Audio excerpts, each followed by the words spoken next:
It's just never been done. So we're the first one in the world to shoot up there with an 80-foot crane, so that was quite a moment. I look back. Anyone at the front?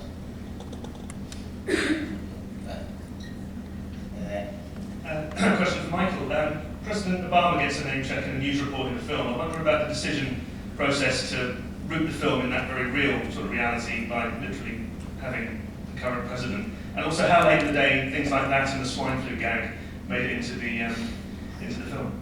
Well, we finished the film this past Wednesday, so it's very true. You saw actually an incomplete version. Yours was not fully finished. But the Obama thing, I met him in an airport when he was carrying his bag by himself, and we talked about movies, and he apparently likes my movies, so figured let's just put him in. The gentleman behind, right? This one's for Shia, Megan, and John. What was it like working with Michael for the second time? Dreadful. Shia first? Shy, sorry. Yeah, it's not dreadful at all. Mike is like, me and him have like a big brother, little brother type of thing. We get into it sometimes, and then John becomes the liaison between us. He's like a football coach, you know, and he just doesn't coddle you, know, and that takes getting used to. Actors are used to being coddled, and you don't get that on these sets. It's a real masculine energy on these movies. But I enjoy the hell out of it. I really do. And it's like skydiving for 5 months. Yeah. It's just sort of like constant chaos, which the crew, I'm assuming your crew initially named it Bayos, and there's also the term Bayham, which is an everyday thing. Working with him, it is exciting. I mean, he is rough on his actors on purpose. I think he likes to. I don't know. Do you like the legend of being a tyrant? No, it's not a tyrant. So, if I was a tyrant, I would have my same crew for 16 years. But it takes tremendous energy when you have a robot in front of you, and I'm trying to convince you that it's about to eat you. You know. Sure. So I'm a very passionate director. What'd you say, Sean? Sure. I just based my character on Michael.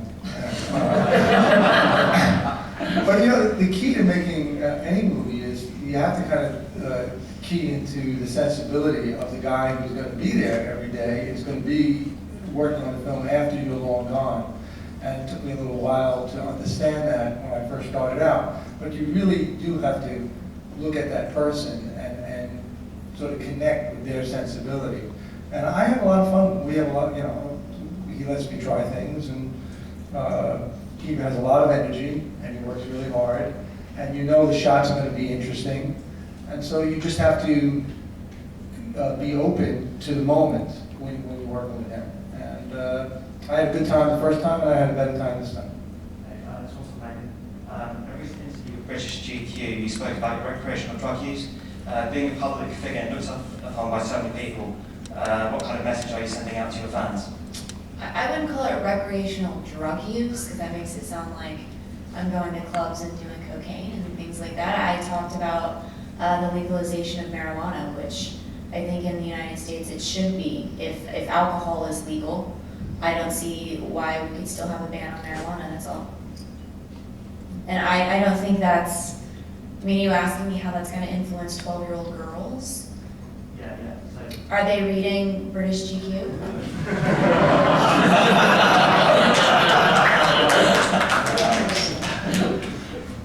I think we'll go to the gentleman behind in the rust shirt. Thank you. Throughout the whole filming process, what was the best memory and what was the very worst? The best? Towards the end was pretty great. Because the location? Just the locations were just, your faces when you saw the pyramids, and that was worst. I think when the Egyptian government surrounded our trucks with cops and wouldn't let us shoot. That's right. Oh, that worst. But why did the Egyptian government send so we all it's, when you deal with Egypt, it's a very difficult permit process. It took over a year, and they say yes, yes, yes, yes, no, maybe, yes, yes, come, yes. And you get there, and your trucks are there, and no. And you're like, why?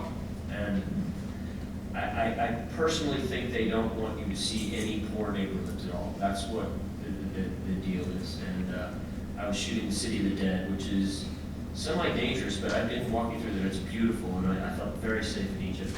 And I wanted to shoot the beautiful parts of the City of the Dead, but we were denied that. The Dr. Hawass controls the antiquities, so he allowed us to shoot in the perimeters. So we're going way off on a tangent. But what's the worst day you had, Shannon? Worst day? I don't know. You spike through the eyeballs. That's probably the worst day for me, for sure, absolutely. Yeah, it's rough. I don't know, worst day. The pace is the worst thing, just the non-stop, it's just non-stop. It's just non-stop shooting. Can we ask how long the shoot was when you say you were in Egypt and then in a 5-month shoot, and then the animation process. So it's like you do the live action movie, and then I do the animation movie, which takes 6, 7, 8, 9 months. So that's why Wednesday was when I finished it. And what did they serve at that restaurant, John, that so disagreed with you? The food was really bad, so that was it for me. I mean, I was looking at Michael, we were eating, and sometimes there's no place to eat, so that's it for me. We're going to come to this side. The gentleman there with the big glasses there. Thanks.